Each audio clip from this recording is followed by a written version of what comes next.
Hi all, welcome back to my channel. ಎಲ್ಲರೂ ಹೇಗಿದ್ದೀರಾ? Hope ಎಲ್ಲರೂ ಚೆನ್ನಾಗಿದ್ದೀರಾ ಅಂತ ಅಂದ್ಕೊಂಡಿದ್ದೀನಿ. ಸೊ ವರಮಹಾಲಕ್ಷ್ಮಿ ಹಬ್ಬದ ಹಿಂದಿನ ದಿನ ಅಂದರೆ ನೈಟು ನಾನು ಯಾವ ರೀತಿ ಎಲ್ಲನೂ ಕೂಡ ರೆಡಿ ಮಾಡಿಕೊಂಡೆ ಅಂತ ಹೇಳಿ ಸ್ವಲ್ಪ ವಿಡಿಯೋ ಕ್ಲಿಪ್ಪಿಂಗ್ನ ಶೂಟ್ ಮಾಡ್ಕೊಂಡಿದ್ದೀನಿ. ಸೊ ಅದನ್ನು ಇವತ್ತಿನ ಬ್ಲಾಗಲ್ಲಿ ನಿಮ್ಮ ಜೊತೆಗೆ ಶೇರ್ ಮಾಡ್ಕೊತೀನಿ. ಸೊ ಹಂಗೆ ವರಮಹಾಲಕ್ಷ್ಮಿ ಹಬ್ಬದ ದಿನವೂ ಕೂಡ ನಾನು ಯಾವ ರೀತಿ ಪೂಜೆ ಮಾಡಿದೆ, ಯಾವ ರೀತಿ ಡೆಕೋರೇಷನ್ ಎಲ್ಲನೂ ಕೂಡ ಮಾಡ್ಕೊಂಡಿದ್ದೆ ಅಂತ ಹೇಳಿ ಕಂಪ್ಲೀಟಾಗಿ ಇವತ್ತಿನ ಬ್ಲಾಗಲ್ಲಿ ನಿಮಗೆ ವರಮಹಾಲಕ್ಷ್ಮಿ ಪೂಜಾದಾಗಿರ್ಬೋದು, ಈ ರೀತಿ ಒಂದು ಬ್ಯಾಕ್ ಡ್ರಾಪ್ ಡೆಕೋರೇಷನ್ನಿಂದ ಆಗಿರ್ಬೋದು ಕಂಪ್ಲೀಟಾಗಿ ವಿಡಿಯೋನ ಶೇರ್ ಮಾಡ್ತೀನಿ. ವಿಡಿಯೋನ ಸ್ಕಿಪ್ ಮಾಡಿದೆ ಎಂಡ್ವರೆಗೂ ನೋಡಿ, ಓಕೆನಾ? ಇಷ್ಟ ಆದರೆ ಪ್ಲೀಸ್ ಒಂದು ಲೈಕ್ ಮಾಡಿ.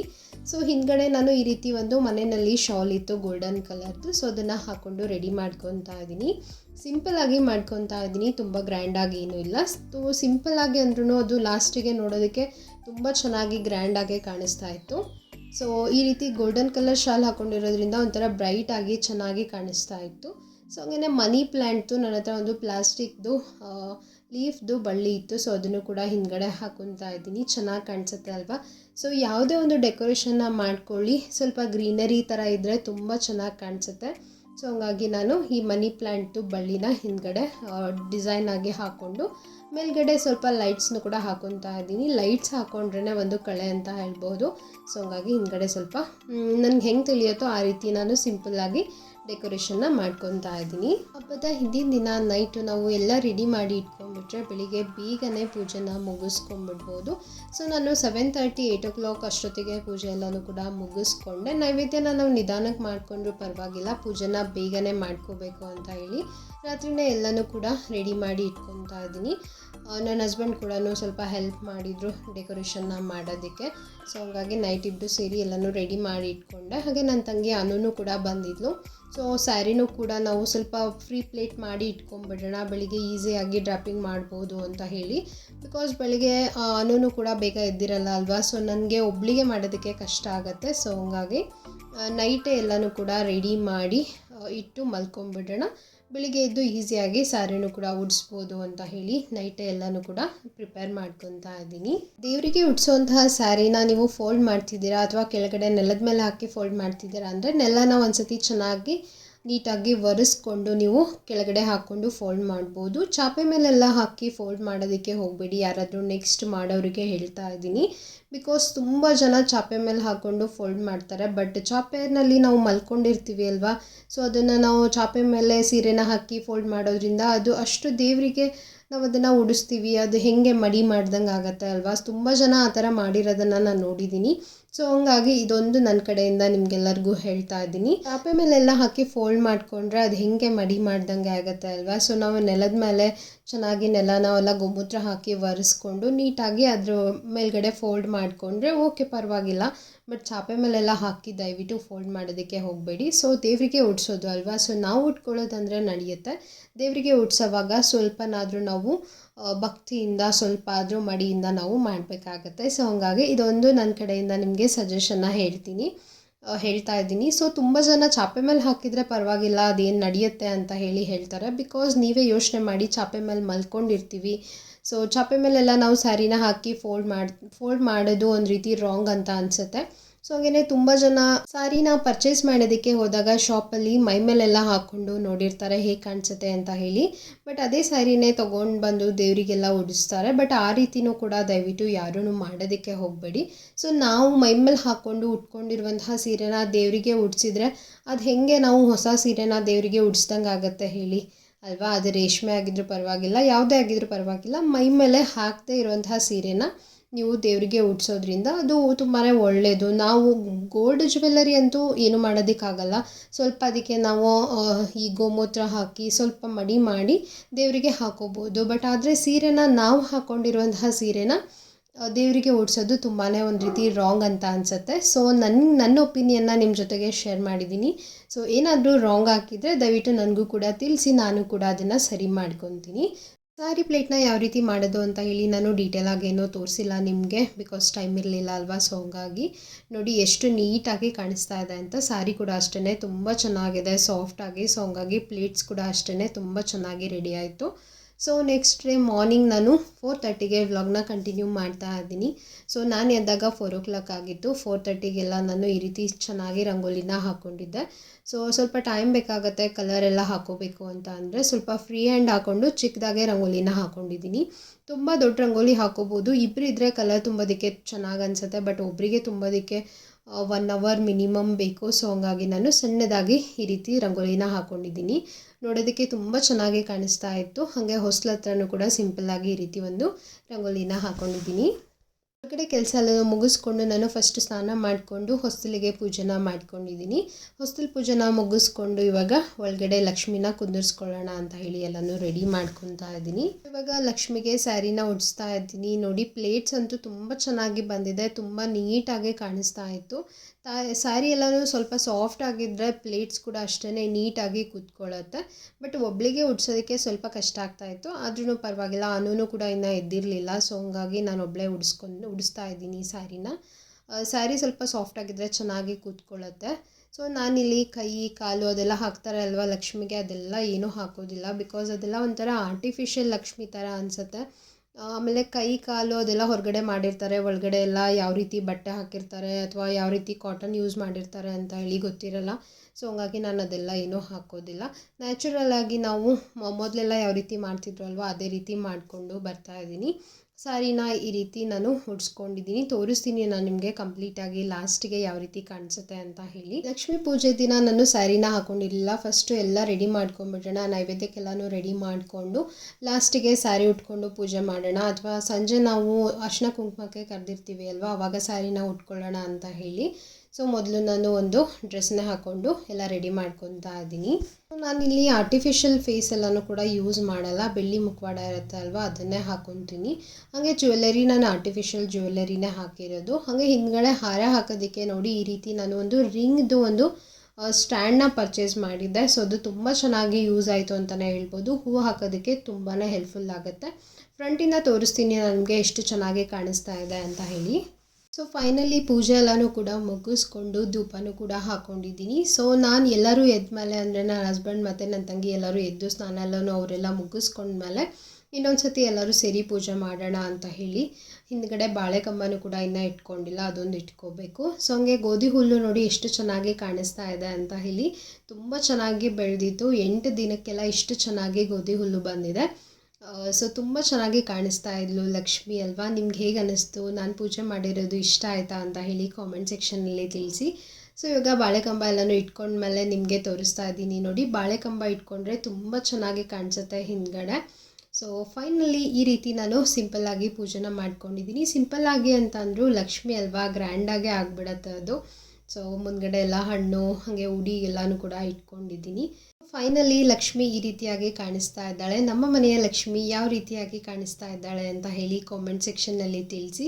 ಸೊ ಹಾಗೇ ಚೆನ್ನಾಗಿ ಲಕ್ಷ್ಮೀ ಪೂಜೆ ಮಾಡಿರ್ತೀವಿ ಅಲ್ವಾ, ಲಕ್ಷ್ಮಿಗೂ ಕೂಡ ದೃಷ್ಟಿ ಆಗಿರುತ್ತೆ. ರಾತ್ರಿ ನಾವು ಮಲ್ಕೊಳ್ಳೋದಕ್ಕಿಂತ ಮುಂಚೆ ಒಂದು ಸತಿ ನಾವು ಕೆಂಪಾರತಿ ಅಂದರೆ ಕೆಂಪು ನೀರಿನ ಆರತಿ ಮಾಡಿ ದೃಷ್ಟಿನ ತೆಗೆದು ಮಲ್ಕೊಂಡ್ರೆ ತುಂಬಾ ಒಳ್ಳೆಯದು.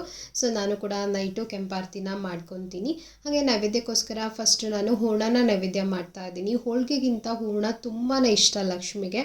ಸೊ ಹಾಗಾಗಿ ಹೂರ್ಣ ಅನ್ನ ಪಲ್ಯ ಎಲ್ಲನೂ ಕೂಡ ನೈವೇದ್ಯ ಮಾಡಿಕೊಂಡೆ. ಸೊ ಅಷ್ಟರಲ್ಲೇ ಮಮ್ಮಿನೂ ಕೂಡ ಬಂದರು. ಮಮ್ಮಿ ಮನೆಯಲ್ಲಿ ವರಮಹಾಲಕ್ಷ್ಮಿ ಹಬ್ಬನ ಸೆಲೆಬ್ರೇಷನ್ ಮಾಡಲ್ಲ, ಸಿಂಪಲ್ಲಾಗಿ ಲಕ್ಷ್ಮೀ ಪೂಜೆನ ಮಾಡ್ಕೊತಾರೆ. ಸೊ ನಾನು ಗ್ರ್ಯಾಂಡಾಗಿ ಮಾಡ್ತೀನಿ ಅಲ್ವಾ, ಇಲ್ಲೇ ಬನ್ನಿ ಅಂತ ಹೇಳಿ ಕರೆದಿದ್ದೆ. ಸೊ ಹಾಗಾಗಿ ಅವರು ಕೂಡ ಬಂದಿದ್ದರು. ಇವಾಗ ಹೋಳಿಗೆನೂ ಕೂಡ ಅವರು ಮಾಡಿಕೊಡ್ತಾ ಇದ್ದಾರೆ ಎಲ್ರಿಗೂ. ಸೊ ವರಮಹಾಲಕ್ಷ್ಮಿ ಹಬ್ಬ ಅಂದರೆ ನಂಗೆ ತುಂಬಾ ಇಷ್ಟ. ಎಲ್ಲ ಹಬ್ಬಕ್ಕಿಂತನೂ ಕೂಡ ನಾನು ತುಂಬಾ ಒಂದು ಸ್ಪೆಷಲಾಗಿ ತುಂಬಾ ಇಷ್ಟಪಟ್ಟು ಮಾಡುವಂತಹ ಒಂದು ಹಬ್ಬ ಅಂತಲೇ ಹೇಳ್ಬೋದು. ನನ್ನ ಲೈಫಲ್ಲಿ ಮದುವೆ ಆದಮೇಲೆ ವರಮಹಾಲಕ್ಷ್ಮಿ ಹಬ್ಬ ಒಂದು ತುಂಬಾ ಸ್ಪೆಷಲ್ ಅಂತ ಅನಿಸುತ್ತೆ ನನಗೆ. ತುಂಬ ಖುಷಿಯಿಂದ ನಾನು ಈ ಹಬ್ಬನ ಸೆಲೆಬ್ರೇಷನ್ನ ಮಾಡ್ತೀನಿ. ಸೊ ನೀವೆಲ್ಲ ಯಾವ ರೀತಿ ಹಬ್ಬನ ಸೆಲೆಬ್ರೇಷನ್ ಮಾಡಿದ್ರಿ ಅಂತ ಹೇಳಿ ನನಗೂ ಕೂಡ ಕಾಮೆಂಟ್ ಸೆಕ್ಷನಲ್ಲಿ ತಿಳಿಸಿ, ಓಕೆನಾ.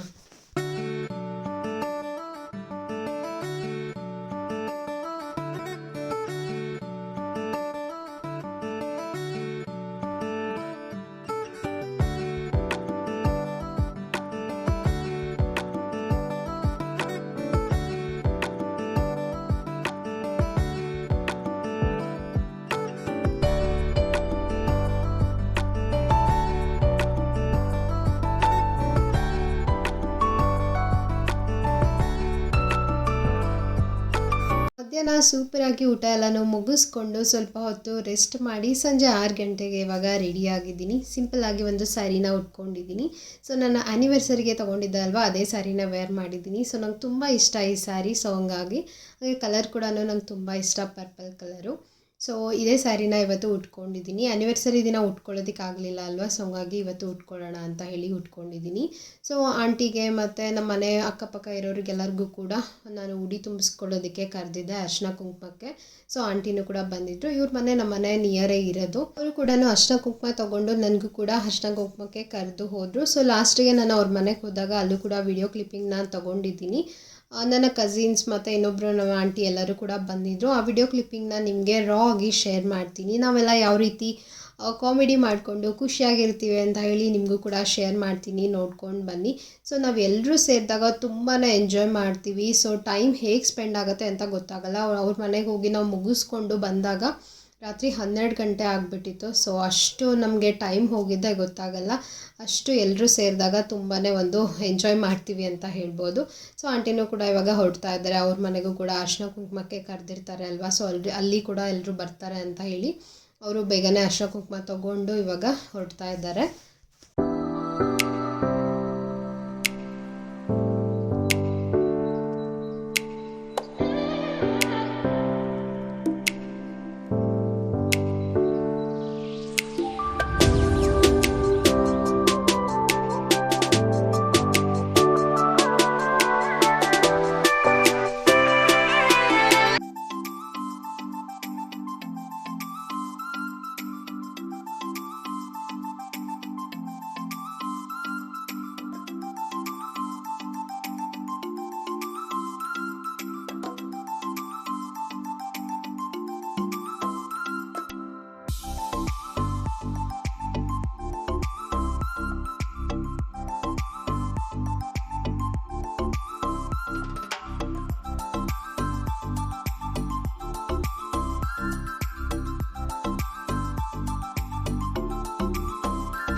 ಮನೆಗೆ ಎಲ್ಲರೂ ಅರಿಶಿನ ಕುಂಕುಮಕ್ಕೆ ಬಂದು ಹೋದ್ಮೇಲೆ ಇವಾಗ ನಾನು ನಮ್ಮ ಆಂಟಿ ಅವ್ರ ಮನೆಗೆ ಬಂದಿದ್ದೀನಿ. ಸೊ ಅವರು ಕೂಡ ಕರೆದಿದ್ರು ಅಂತ ಹೇಳಿದೆ ಅಲ್ವಾ.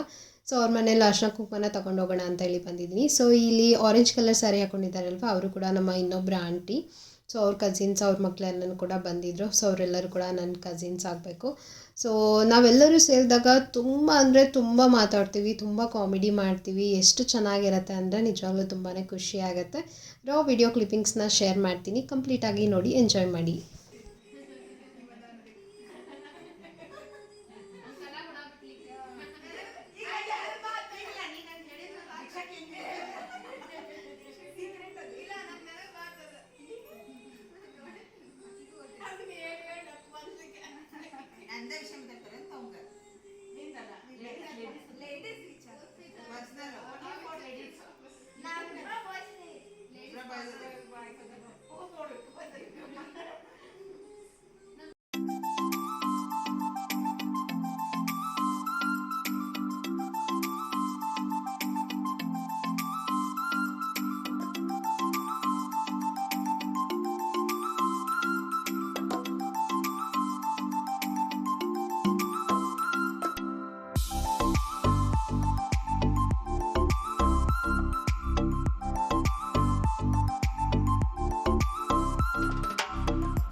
ಇಷ್ಟೇ ಇವತ್ತಿನ ವ್ಲಾಗ್ ಇಲ್ಲಿಗೆ ಎಂಡ್ ಮಾಡ್ತಾ ಇದ್ದೀನಿ. ಹೋಪ್ ನಿಮ್ಮೆಲ್ಲರಿಗೂ ಕೂಡ ವರಮಹಾಲಕ್ಷ್ಮಿ ಹಬ್ಬದ ವ್ಲಾಗ್ ಇಷ್ಟ ಆಗಿದೆ ಅಂತ ಅಂದ್ಕೊಂಡಿದ್ದೀನಿ. ಸೊ ಯಾರಿಗೆಲ್ಲ ಇಷ್ಟ ಆಗಿದೆ ಖಂಡಿತ ಒಂದು ಲೈಕ್ನ ಮಾಡಿ. ಹಾಗೆ ನಿಮ್ಮ ಮನೆಯಲ್ಲಿ ಮಾಡಿರುವಂತಹ ವರಮಹಾಲಕ್ಷ್ಮಿ ಹಬ್ಬದ ಫೋಟೋನ ನನಗೆ ಇನ್ಸ್ಟಾಗ್ರಾಮ್ ಪೇಜಲ್ಲಿ ನೀವು ಕಳಿಸ್ಬೋದು. ಸೊ ಆ ಫೋಟೋನ ನಾನು ನೆಕ್ಸ್ಟ್ ವಿಡಿಯೋನಲ್ಲಿ ಅಪ್ಲೋಡ್ ಮಾಡ್ತೀನಿ. ಯಾರೆಲ್ಲ ಕಳಿಸ್ತೀರಾ ಅಂತ ಹೇಳಿ ನಾನು ಕೂಡ ಕ್ಯೂರಿಯಾಸಿಟಿಯಿಂದ ಕಾಯ್ತಾ ಇದ್ದೀನಿ. ಸೊ ನನ್ನ ಇನ್ಸ್ಟಾಗ್ರಾಮ್ ಹ್ಯಾಂಡಲ್ ಬಂದು ಮೇಕೋವರ್ ಬೈ ಅಕ್ಷತಾ ಅಂತ ಇದೆ. ಸೊ ನಾನು ಕೆಳಗಡೆ ಮೆನ್ಷನ್ ಮಾಡಿರ್ತೀನಿ, ನೀವು ಚೆಕ್ ಮಾಡ್ಬೋದು. ಸೊ ನೆಕ್ಸ್ಟ್ ವಿಡಿಯೋದಲ್ಲಿ ನಾನು ನಿಮಗೆ ಸಿಗ್ತೀನಿ. ಅಂಟಿಲ್ ದೆನ್ ಟೇಕ್ ಕೇರ್, ಬಾಯ್.